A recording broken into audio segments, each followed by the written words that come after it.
Magandang araw mga kakutsero. Ito na naman po ang inyong lingkod na si Jigs na magbibigay sa inyo ng giya ngayong araw ng Sabado. Ngayon po meron po tayong 7 well-balanced races.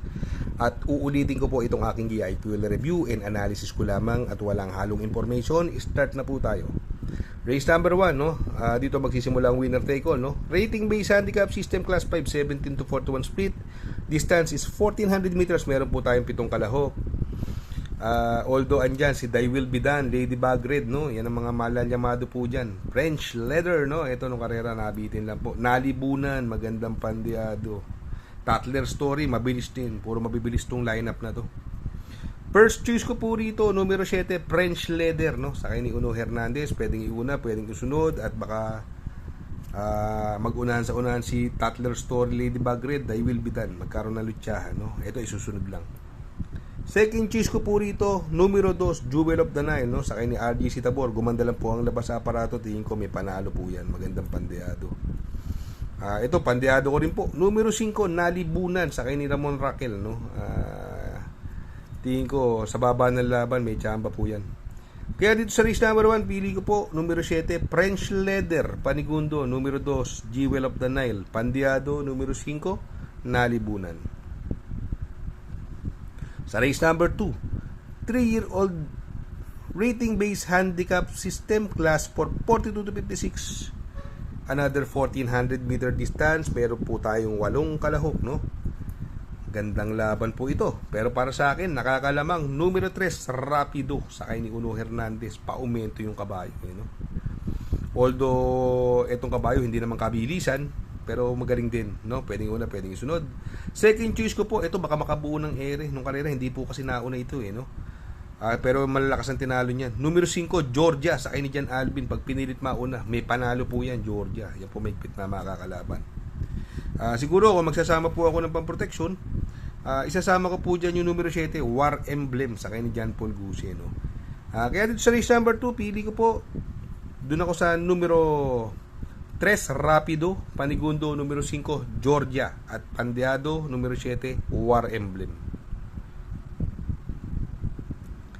Sa race number 3, rating-based handicap system class for 42 to 56 split, another 1400 meter distance. Meron po tayong 6 na kalahok.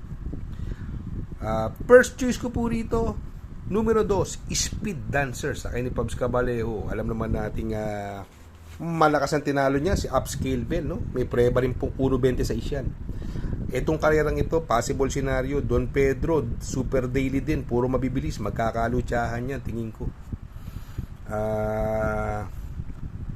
Pero si Don Pedro, paumento ngayon, eh. Ilang beses ko na nakikita ito, ang tibay sa unahan. Sa tingin ko, may panalo pa rin yan, kahit na malutsa pa ni super daily din, no? Kaya dito sa race number 3, pili ko po, doon ako sa numero 2, Speed Dancer, Panigundo. Numero 1, Don Pedro. Sa race number 4, rating-based handicap system, class 5, 17 to 41 split, another 1400 meters distance, at dito may 7 kalahok. First choice ko po rito, numero 7, Cool Mom, sa kay ni Christian Advincula. From Jackie Simasio, binigay kay Jackie Christian Advincula. Isang malakas sumimating kabayo, angkop ang distansya. Sa tingin ko, horse to beat. Second choice ko po rito, yung solo ere, numero 3, Don Damiano, sa kay ni Jackie Ison Bautista. Tingin ko, yan ang mahigpit na makakalaban, si Don Damiano. Siguro kung magsasama po ako ng pandeado rito, no? Isasama ko po, ito, paborito kong sinasama sa mga tip ko to, pandeado. Numero 2, Heroes of Caloocan. Kaya lang yung minsan may bisyo sa aparato. Sana lumabas ng maganda. Kaya dito sa race number 4, pili ko po, doon ako sa numero 7, Cool Mom, Panigundo. Numero 3, Don Damiano, pandeado. Numero 2, Heroes of Caloocan. Sa race number 5,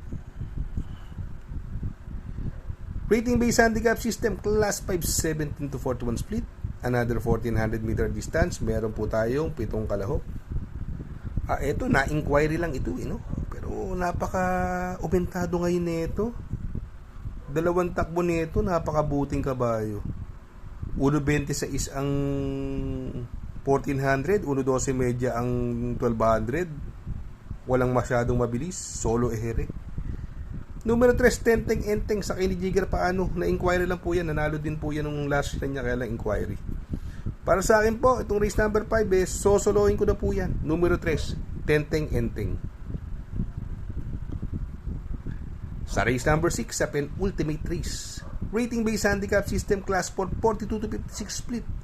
Another 1400 meter distance, meron po tayong 7 kalahok. Naku, nagbabalik, no? Ito, pinanalo ni Conrad Henson to sa malalakas na laban. Numero 4, Batang Kanlaon, no? Sa kay Ramon Raquel. Naku, napakababa sa laban nito. Tingin ko wala nang pauunahin to paglabas. Second choice ko po, yung imported horse, numero 6, Frosty Raven sa kay ni O'Neal Cortez, no? Ito, angkop na ang distansya, baka makachamba na siya rito. Kaya dito sa race number 6, pili ko po. Doon ako sa numero 4, Batang Kanlaon. Panigundo, numero 6, Frosty Raven. Sa race number 7, sa last and final race, rating based handicap system class 357 to 70. Distance is another 1400 meters. At dito may 10 kalahok. No? First choice ko po rito, yung multiple stakes race winner ngayon. No? Numero 3, Counter Attack. May couple entry siya, si Charge the Castle. Sakay ni Jan Alvin, magaling po yan sa kanila, pero mas magaling kay Pabs yan. Mas strip ko pag si Pabs ang sakay niyan. Kaya lang, magaling naman si Jan Alvin din, di ba? Isang diremating kabayo. Siya po first choice ko. Second choice ko po rito, yung numero 2, Perfect Delight. Sakay ni Jackie JT Pabilik. Pag tinitingnan yung karera, walang masyadong mabilis. Bid for fame, kaya ni Perfect Delight ang ere niya. Buwabaya na laban ito eh. At alam naman natin na magaling mauna to. Wala lang sa kondisyon ng mga huling laban. Kaya dito sa race number 7, pili ko po, numero 3, Charge the Castle, coupled with Counter Attack. Panigundo, numero 2, Perfect Delight. Shout out nga pala kay Sir Pax ng Barkadahan OTV. Located po siya sa 1139 New Antipolo Street, Corner Vargas. Malapit lang po sa Abad Santos, yung bagong ginawang tulay. Very convenient and attentive po ang mga tao. Pwede po kayong mag-EB at party while betting on racing. Good luck mga kakutsero. Sana po matapat ang ating giya at yung mga nakasunod. Sana po ay magsitama po kayo. Ako yung makikiusap lamang at makikisuyo sa inyo na please like, share, subscribe, and hit the notification bell para update kayo sa aking mga giya. Good luck po and happy racing.